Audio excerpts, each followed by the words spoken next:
আপনারা কান খুলে শুনে রাখুন, আমরা অনেক উন্নয়ন দিয়েছি, অনেক আদর দিয়েছি, অনেক সোহাগ দিয়েছি। এবার 2026-এর ভোটে আমি বাবুদাস বলে যাচ্ছে দুয়ারে কেলানি রাখবো, দুয়ারে কেলানি রাখবো, দুয়ারে কেলানি রাখবো। কি শুনলেন? সঠিক শুনেছেন, যেটা শুনেছেন সঠিক শুনেছেন।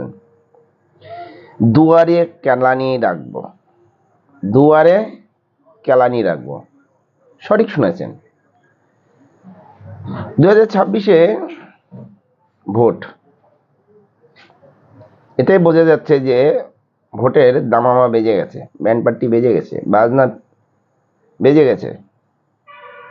সবেমাত্র শুরু হয়েছে দুয়ারে কেলানি থেকে শুরু। বোলপুরের 1 নম্বর ওয়ার্ডের বাবু দাস, ওনার স্ত্রী সঙ্গীতা দাস সেখানকার 1 নম্বর ওয়ার্ডের কাউন্সিলর, উনি প্রকাশ্যে বলছে দুয়ারে কেলানি হবে। এত উন্নয়ন করেছে, এত উন্নয়ন করেছে, যদি ভোট না দাও দুয়ারে কেলানি হবে। কথাটা কেমন? মানুষকে এত উন্নয়নের জোয়ার যারা এনে দিতে পারে তাদের কি আবার ভোট চাইতে হয়? যারা উন্নয়ন দেয় তাদের কি ভোট চাইতে হয়?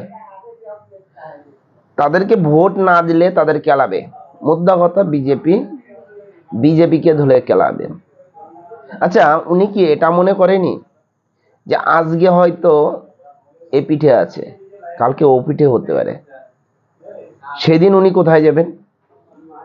দুয়ারে কেলানি আপনার জন্য তো দাঁড়িয়ে থাকতে পারে, উন্নয়ন রাস্তার মোড়ে আপনার জন্যও দাঁড়িয়ে থাকতে পারে। মনে আছে অনুব্রত মণ্ডল অনেক কিছু বলেছিল, নকুলদানা, গুরু বাতাসা, চরম চরম ঢাক বাজনা, সব গেছে, সব ফুটে গেছে।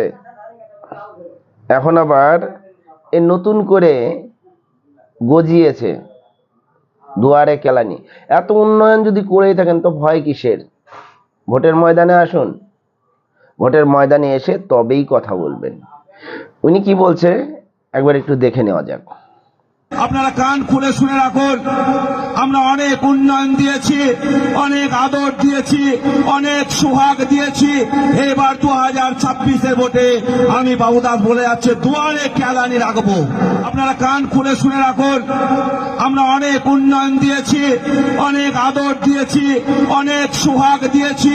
এবার 2026-এর ভোটে আমি বাবুদাস বলে যাচ্ছে দুয়ারে কেলানি রাখবো, দুয়ারে কেলানি রাখবো, দুয়ারে কেলানি রাখবো। তো কি বললেন? আমরা অনেক উন্নয়ন করেছি, অনেক আদর দিয়েছি, অনেক সোহাগ দিয়েছি, এবার দুয়ারে কেলানি দেব। আগেই তো এ ভয় পেয়ে গেছে, এ ভয় পেয়ে গেছে, যার জন্য এই কথা বলছে। এখন পিঠ বাঁচাতে হবে, যার জন্য এই কথা। যে মানুষ বিপদে পড়ে সে রাম নাম নেয়, কৃষ্ণ নাম নেয়, হরি নাম নেয়, যাই হোক কোনো কিছু একটা করে, বিপদে পড়লে বিপদ থেকে ওঠার জন্য আপ্রাণ চেষ্টা করে। বর্তমানে এই বিপদে পড়ে গেছে দেখেই এ এখন উঠার চেষ্টা করছে, কি করে আমাকে বাঁচতে হবে, তার জন্য যতটুকু জোর আছে দেখাচ্ছে। যাই হোক, এই বিষয়ে যদি কারো কিছু বলার থাকে অবশ্যই জানাবেন। জয় হিন্দ, বন্দে মাতরম, ভারত মাতা কি জয়।